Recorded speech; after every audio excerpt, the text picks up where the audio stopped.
This is Sharon again from Saladmaster Perth, and today I'm going to show you how to make tandoori chicken. What I'm going to use is about 5 pieces of chicken thigh cutlets with bones without any skin. I'm going to use this Saladmaster machine for preparation, so we have to marinate this one with half of the packet of the tandoori mix. I like this brand, Shan. And then let's put 2 tablespoons of Greek yogurt. Then let's use our Saladmaster machine, cone number 1, to add some minced ginger. So cone number 1, you can actually use the ginger paste, but I prefer to use the fresh one. And let's put about a teaspoon. And then garlic, minced garlic. Let's mix it. And we'll marinate it for about an hour before we fry it. This will give the spicy flavor. After 1 hour, this is how it looks like. And now I'm going to use my electric oil core skillet to fry our tandoori chicken.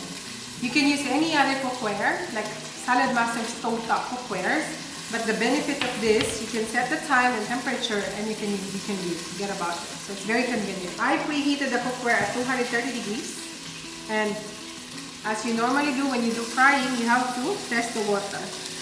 Now, if it's ready, the water is dancing like pearl. If it evaporates quickly, then you have to wait extra time, roughly 5 to 10 minutes. Then I'm going to set the temperature at 200 degrees. Now let's cook the chicken. No oil. Now you have to put the cover fully, and we'll cook it for 10 minutes each side. So after 10 minutes, this is how it looks like.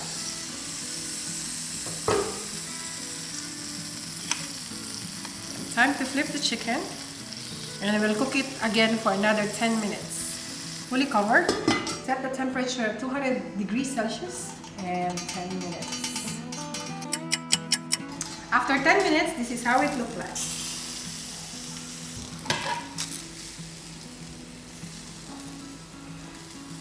How to clean? Just put hot water, cover it for 10 minutes, and it will come off easily. Thanks for watching! If you enjoyed this video, please don't forget to like and subscribe our YouTube channel. Bye!